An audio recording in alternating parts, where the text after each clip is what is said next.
सभी को नमस्ते। मैं आप लोगों के साथ आजीविका वर्धन पर एक सभा करना चाहती हूँ। जैसे जैसे समय बीत रहा है और महंगाई बढ़ रही है, अधिक आय के स्रोत होने आवश्यक हैं, क्योंकि एक आय के स्रोत में बहुत जोखिम है और परिवार की पूरे वर्ष की आवश्यकताओं को पूरा करने के लिए पर्याप्त धन नहीं है।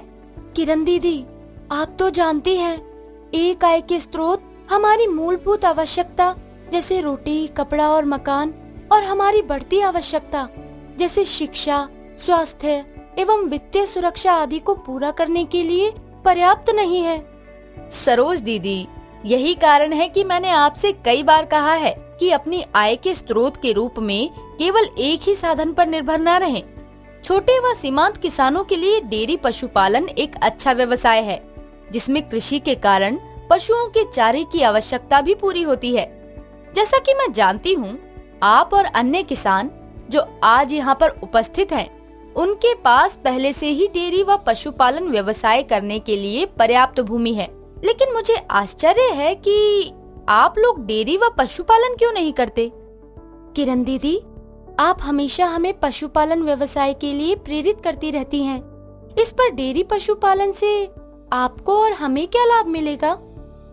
सरोज दीदी, मैं आप सभी को पशुपालन करने का सुझाव देती हूँ, क्योंकि आप सभी के पास पशुपालन करने के लिए उपयुक्त संसाधन है। पशुपालन व्यवसाय द्वारा प्राप्त आय गरीबी के क्रूर चक्र से और साहूकार से कर्ज लेने से बचाएगी, जिससे अपने परिवार के लिए अच्छी योजना बना सकते हैं। इसके अलावा जब से मैंने Lupin human welfare and research foundation team से कमला दीदी उनके द्वारा आयोजित पशुधन प्रबंधन एवं दुग्ध उत्पादन व्यवसाय पर प्रशिक्षण लिया है, तब से मुझे और अधिक विश्वास हो गया है कि यदि हम डेयरी पशुपालन करने की मूल प्रबंधन प्रथाओं का पालन करते हैं, तो हम सभी आसानी से पशुधन प्रबंधन एवं दुग्ध उत्पादन व्यवसाय कर सकते हैं। किरण दीदी, आप हमें डेयरी व पशुपालन की और जानकारी दीजिए। ये हमें पशुपालन का निर्णय लेने में सहायता कर सकता है।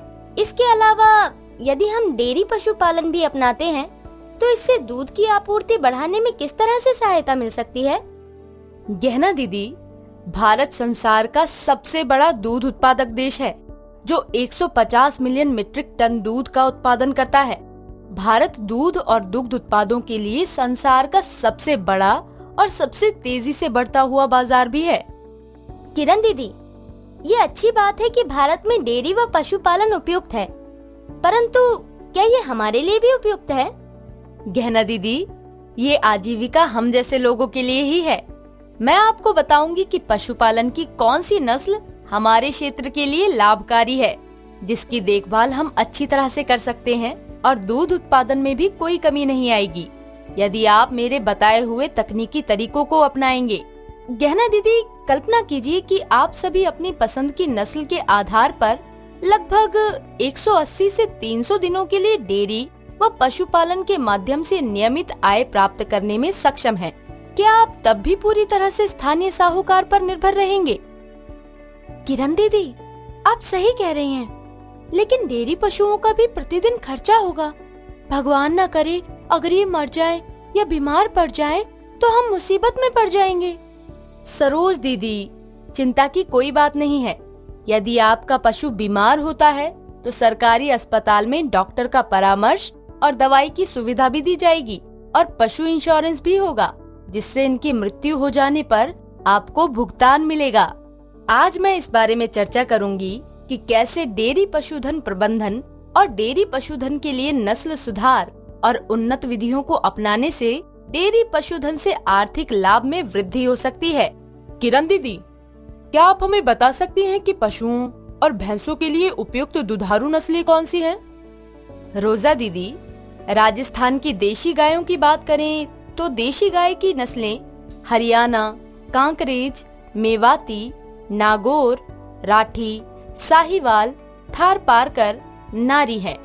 महाराष्ट्र में उपयुक्त देशी गाय की नस्लें डांगी, देवनी, गावलाव, खिल्लर, लाल कंधारी, कोंकण कपिला है। हालांकि ऊपर बताई गई नस्लें सीमित दूध देने वाली स्थानीय नस्लें हैं।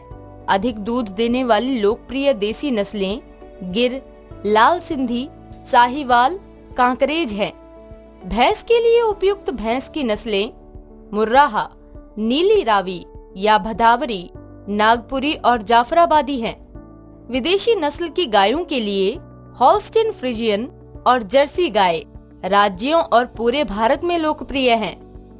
किरण दीदी, लेकिन हम अपने लिए सबसे उपयुक्त नस्ल की पहचान कैसे करें जो अधिक दूध देगी?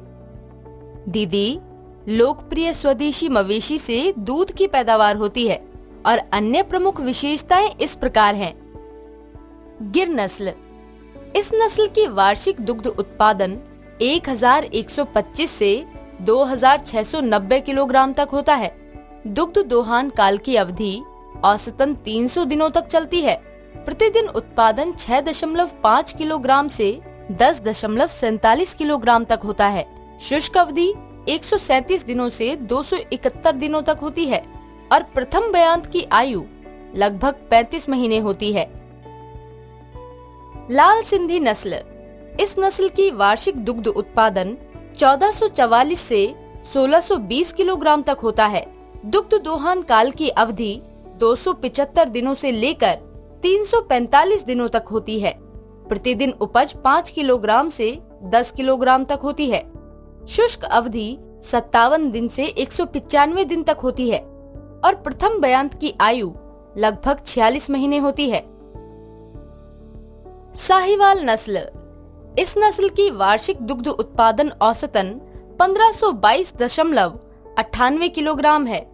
दुग्ध दोहन काल की अवधि औसतन 268.7 दिन है। प्रतिदिन उत्पादन 6 किलोग्राम से 10 किलोग्राम तक होता है। शुष्क अवधि औसतन 184.2 दिन होती है और प्रथम बयांत की आयु लगभग 39 महीने होती है। कांकरेज नस्ल। इस नस्ल की वार्षिक दुग्ध उत्पादन 800 से 2196 किलोग्राम तक होता है। दुग्ध दोहन काल की अवधि 290 दिनों से लेकर 321 दिनों तक होती है। प्रतिदिन उत्पादन 6 किलोग्राम से 11.3 किलोग्राम तक होता है। शुष्क अवधि 100 दिन से 185 दिन तक होती है और प्रथम बयांत की आयु लगभग 26 महीने से 37 महीने होती है। किरण दीदी, मैंने सुना है कि देशी नस्लों की तुलना में विदेशी नस्लें भी बहुत अधिक दूध देती हैं। शुद्ध नस्ल के विदेशी जानवरों को अपने यहाँ नहीं पाला जा सकता क्योंकि वो हमारी जलवायु के अनुसार नहीं ढल सकते। इसमें आनुवांशिक रूप से परिवर्तन करके यहाँ पाला जा सकता है। जर्सी नस्ल। इस नस्ल का वार्षिक दुग्ध उत्पादन 5000 से 8000 किलोग्राम तक होता है। प्रतिदिन उत्पादन शुद्ध नस्ल के लिए 20 लीटर और संकर नस्ल के लिए 8 से 10 लीटर तक होता है। प्रथम बयांत की आयु लगभग 26 महीने से 30 महीने होती है। हॉल्स्टीन फ्राइजियन नस्ल। इस नस्ल की वार्षिक दुग्ध उत्पादन 7200 से 9000 किलोग्राम तक होता है। प्रतिदिन उत्पादन शुद्ध नस्ल के लिए 25 लीटर और संकर नस्ल के लिए 10 से 15 लीटर तक होता है। प्रथम बयांत की आयु लगभग 24 महीने से 27 महीने होती है। किरण दीदी, भैंस भी अपने दूध वसा के मामले में एक अच्छी दुधारू पशु है। क्या आप कुछ अच्छी भैंस की नस्लों का भी सुझाव दे सकती हैं? भैंस की नस्लें भी अच्छी होती हैं, खासकर जब किसी को वसा युक्त दूध की आवश्यकता हो। मुर्राह नस्ल। इस नस्ल का वार्षिक दुग्ध उत्पादन औसतन 1674.8 किलोग्राम है। दुग्ध दोहन काल की अवधि औसतन 307 दिन है। प्रतिदिन उत्पादन औसतन 7 किलोग्राम से अधिक है। शुष्क अवधि औसतन 187.6 दिन होता है और प्रथम बयांत की आयु लगभग 43 महीने होती है। जाफराबादी नस्ल।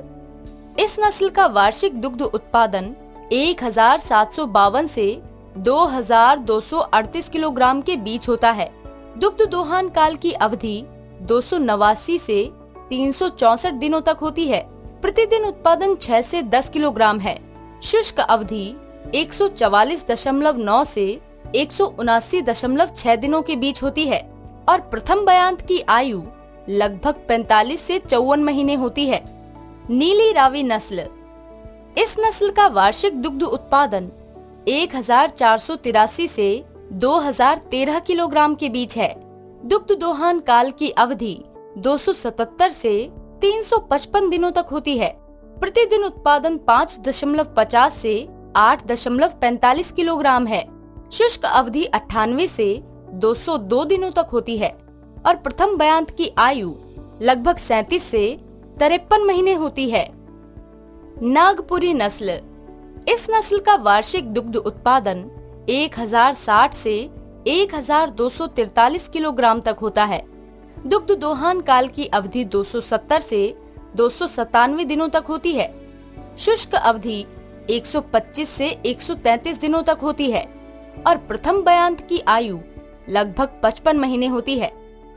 मराठावाड़ी नस्ल। इस नस्ल का वार्षिक दूध उत्पादन औसतन 1118.4 लीटर है। दुग्ध दोहन काल की अवधि 157 से 493 दिनों तक होती है। प्रतिदिन उत्पादन 3.35 से 5.93 लीटर है। शुष्क अवधि 166 से 199 दिनों तक होती है और प्रथम बयांत की आयु लगभग 52 महीने होती है। पंढरपुरी नस्ल। इस नस्ल का वार्षिक दूध उत्पादन औसतन 1207.70 लीटर है। दुग्ध दोहन काल की अवधि 246 से 264 दिनों तक होती है। प्रतिदिन उत्पादन 1.20 से 6.80 लीटर है। शुष्क अवधि 166 से 199 दिनों तक होती है और प्रथम बयांत की आयु लगभग 43 महीने होती है। किरण दीदी, बहुत बहुत धन्यवाद। आपने हमको कई उपयुक्त नस्लों के बारे में बताया है। इससे हमें अपने डेयरी व्यवसाय के लिए नस्लों का चयन करने में सहायता मिलेगी। लेकिन किरण दीदी, मैंने अपने गांवों में नागपुरी, मराठावाड़ी और पंढरपुरी नस्लों को ही ज्यादा देखा है। दीदी, ऐसा इसीलिए है क्योंकि ये महाराष्ट्र की देशी नस्लें हैं और इनका उद्गम राज्य के भीतर है, अर्थात ये नस्लें महाराष्ट्र से ही पैदा हुई हैं और इसीलिए आप अक्सर इन्हें ज्यादा देखते हैं। स्थानीय स्वदेशी नस्लों के कुछ प्रमुख गुण ये हैं कि जलवायु परिस्थितियों के लिए उनका अनुकूल बाहरी क्षेत्रों की नस्लों की तुलना में अपेक्षाकृत बेहतर है और इसीलिए उनकी देखभाल करना अपेक्षाकृत आसान है। हालांकि उचित पशुधन प्रबंधन एवं उन्नत पशुपालन तकनीक एवं तरीकों को अपनाकर भारत में अन्य नस्लों को भी आसानी से पाला जा सकता है। किरण दीदी, क्या आपके द्वारा बताई गई विभिन्न नस्लों के लिए कुछ मूल नस्ल विशेषताओं को साझा कर सकते हैं? दीदी, ऊपर चर्चा की गई लोकप्रिय गायों और भैंसों की विशिष्ट शारीरिक विशेषताओं को मैं आपके साथ साझा करती हूँ। गायों की शारीरिक विशेषता। गिर गायों की पहचान घुमावदार सींगों और लंबे पेंडुलस यानी कि पत्तीदार कानों के साथ उनके विशाल माथे से होती है। त्वचा का रंग लाल से हल्के पैच के साथ सफेद और लाल या चॉकलेट भूरे से भिन्न होता है। लाल सिंधी नस्ल लाल रंग की होती है, जो शरीर के उदर और मध्य भाग पर सफेदी या धूसर रंग दिखाती है। साहिवाल नस्ल का रंग लाल होता है। रंग महोगनी वृक्ष के तने की तरह लाल भूरे से अधिक भूरे लाल रंग में भिन्न हो सकते हैं। कभी कभी साहिवाल पर सफेद धब्बे हो जाते हैं। कांकरेज नस्ल का रंग सिल्वर स्लेटी से आयरन ग्रे या स्टील ब्लैक या व्हाइट से भिन्न होता है। कांकरेज मवेशियों के सींग लंबे और मजबूत होते हैं, जिनका रंग स्लेटी, सफेद या काला होता है। भैंसों की शारीरिक विशेषता। मुर्राह। मुर्राह भैंसें काले रंग की होती हैं और लंबे और गहरे शरीर के साथ भारी होती हैं। मादा का सिर छोटा, अच्छा और स्पष्ट रूप में होता है। सींग छोटे और कसकर घुमावदार रूप में मुड़े होते हैं। जाफराबादी। जाफराबादी नस्ल का सामान्य रंग काला होता है, लेकिन कुछ जानवरों के माथे पर भूरे रंग या सफेद धब्बे होते हैं। पैर और पूंछ टेढ़े मेढ़े भी देखे जाते हैं। सींग गर्दन के आसपास झुके हुए होते हैं और फिर सिरों पर मुड़ जाते हैं। मुर्राह नस्ल की तरह इनके सींग कसे हुए नहीं होते हैं। नीली रावी। त्वचा और बाल सामान्य रूप से काले भूरे रंग के होते हैं। हल्के पीले और भूरे रंग के जानवर असामान्य नहीं हैं। वो आमतौर पर भैंगी आंखों वाले होते हैं और माथे, चेहरे, थूथन, पैर और पूंछ पर सफेद निशान होते हैं। नागपुरी।